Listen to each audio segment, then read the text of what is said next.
মই বৰ্তমান উপস্থিত আছোঁ নুমলীগড় কাষৰীয়া মৰঙী মৌজাৰ ঢলা গাঁৱৰ হৰি মন্দিৰত উপস্থিত আছোঁ। যিহেতু ক'ব লাগিব ঢলা গাঁও ক্ৰীড়া আৰু সাংস্কৃতিক সংঘৰ উদ্যোগত এমাহজোৰা গ্ৰীষ্মকালীন তেওঁলোকে ভাওনা কৰ্মশালা আৰু দোহাৰৰ কৰ্মশালা তেওঁলোকে অনুষ্ঠিত কৰিছিল আৰু সেই কৰ্মশালাৰ আজি সামৰণি অনুষ্ঠান। আমি বৰ্তমান সামৰণি অনুষ্ঠানত উপস্থিত আছোঁ। মোৰ সহযোগীয়ে সম্পূৰ্ণটো পৰিৱেশটো দেখুৱাব। এনেধৰণে আচলতে শিশুসকল এনেধৰণে পৰম্পৰাগত সাজ পোছাক পৰিধান কৰি যাতে ভাওনাক শুদ্ধ ৰূপত উপস্থাপন কৰিব পাৰে সেই লক্ষ্য উদ্দেশ্য আগত ৰাখি এই কৰ্মশালা উদ্যোক্তাসকলে অনুষ্ঠিত কৰিছে।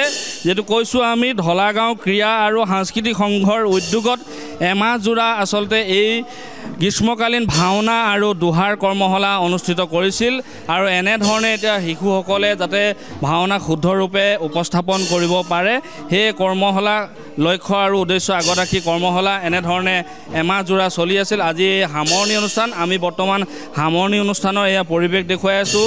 কণ কণ শিশুসকলে এনেধৰণে আচলতে ভাওনাৰ যি ভাওনাৰ প্ৰৱেশ কৰি থকা দেখা গৈছে। মোৰ সহযোগীয়ে সম্পূৰ্ণ পৰিৱেশ দেখুৱাই আছে। আমি পৰিৱেশ দেখুৱাই থাকিম। সমান্তৰালভাৱে আমি উদ্যোক্তাসকলৰ সৈতে আমি কথা পাতিবলৈ চেষ্টা কৰিম। যিহেতু ঢলা গাঁও ক্ৰীড়া আৰু সাংস্কৃতিক সংঘৰ উদ্যোগত আপোনালোকে এমাহজোৰা এই ভাওনাৰ কৰ্মশালা দোহাৰ কৰ্মশালা অনুষ্ঠিত কৰিছিল। কিমান ছাত্ৰ ছাত্ৰী অংশগ্ৰহণ কৰিছে আৰু কেনেধৰণৰ লক্ষ্য উদ্দেশ্য আগত ৰাখি কৰ্মশালা অনুষ্ঠিত কৰিছে আপোনালোকক অকণ জনাব। চাওক, আমাৰ ইয়াত অৰ্ধ শতাধিক কিশোৰে অংশগ্ৰহণ কৰিছে। আমি আচলতে ঢলা গাঁও ক্ৰীড়া আৰু সংস্কৃতি সংঘৰ উদ্যোগত আমাৰ উদ্যোক্তাসকলে এই গাঁওখনৰ বিকাশৰ ক্ষেত্ৰত আমি এই কাৰ্যসূচীটো লৈছোঁ। এমহীয়া কৰ্মশালা আমাৰ এইবাৰ তৃতীয় বাৰ্ষিক হৈছে। প্ৰথম বাৰ্ষিক আমাৰ হৈ গ'ল। প্ৰথম বাৰ্ষিকত আপোনাৰ যিখিনি সিহঁতৰ তালমিল আছিলে তালখিনিও সম্পূৰ্ণ নহ'ল। সেইকাৰণে আমি 3 বছৰ 3টা বাৰ্ষিকত আমি ইহঁতক এই কিশোৰসকলক যাতে আমি এজন সাংস্কৃতিক দিশত এজন সুন্দৰ ভাওনা প্ৰদৰ্শন কৰি অভিনেতা হিচাপে আমি এখন মঞ্চ দিব পাৰোঁ, তাৰ লক্ষ্যই আমি এই কাৰ্যসূচীটো চলাই আছোঁ।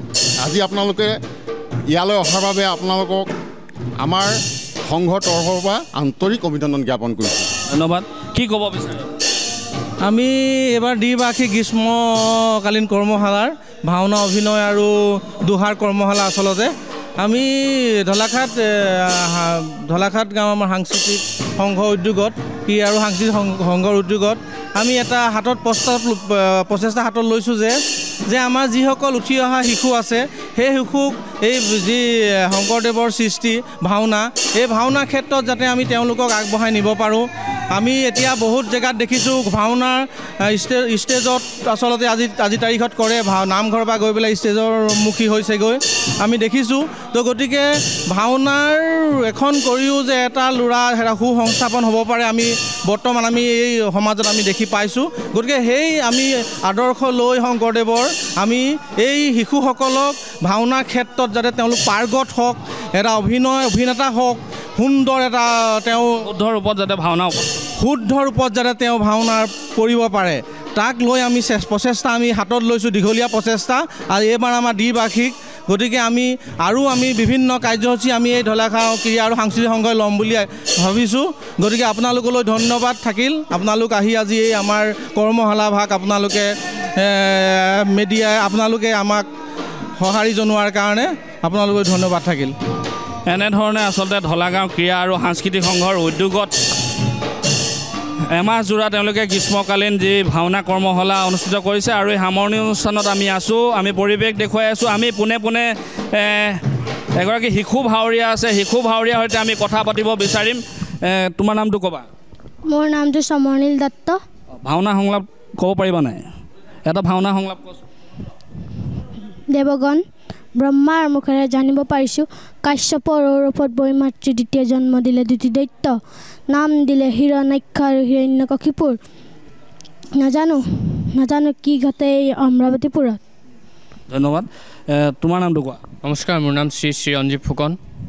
ভাওনাৰ সংলাপ আমি জগতৰ ঈশ্বৰ হৈও সৰ্বকালেই দৰিদ্ৰ হৈ ৰ'লোঁ পাৰ্বতীয়ে অশেষ দুখ কষ্টৰ মাজেৰে আমাৰ সংসাৰ চলাই নিব লগা হৈছে তাৰ বাবে আমাৰ মনত কোনো খেদ নাই ধুনীয়া খুব সুন্দৰ হৈছে যেটো কণ কণ শিশুসকলে এনেধৰণে আচলতে এই গ্ৰীষ্মকালীন ভাওনা কৰ্মশালা তেওঁলোকে কৰ্মশালা লৈ আছে আৰু আজি সামৰণি অনুষ্ঠান আমি পোনে পোনে আমি এটা কথা কৈছোঁ যে ঢলাগাঁও ক্ৰীড়া আৰু সাংস্কৃতিক সংঘৰ উদ্যোগত এই যি এমাহজোৰা ভাওনা কৰ্মশালা অনুষ্ঠিত কৰিছে এই ভাওনা কৰ্মশালা আচলতে শিশুসকলে যাতে ভাওনা শুদ্ধৰূপে উপস্থাপন কৰিব পাৰে আৰু তেওঁলোকে অভিজ্ঞ প্ৰশিক্ষকৰ দ্বাৰা এই শিশুসকলক ভাওনা যাতে বিশ্ব দৰবাৰত শুদ্ধ ৰূপত প্ৰতিষ্ঠা কৰিব পাৰে তেওঁলোকে এই প্ৰচেষ্টা লক্ষ্য উদ্দেশ্য আগত ৰাখি পেলাই তেওঁলোকে কৰ্মশালা অনুষ্ঠিত কৰিছে আমাৰ সৈতে প্ৰশিক্ষক এজন আছে আমি তেওঁৰ সৈতে কথা পাতিবলৈ বিচাৰিম কি ক'ব বিচাৰে আপুনি নমস্কাৰ আজি ঢলাঘাটবাসীৰ সহযোগত আজি ঢলাঘাট বৰনামঘৰতে শিশুসকলক কৰ্মশালা দি থকা হৈছে আজি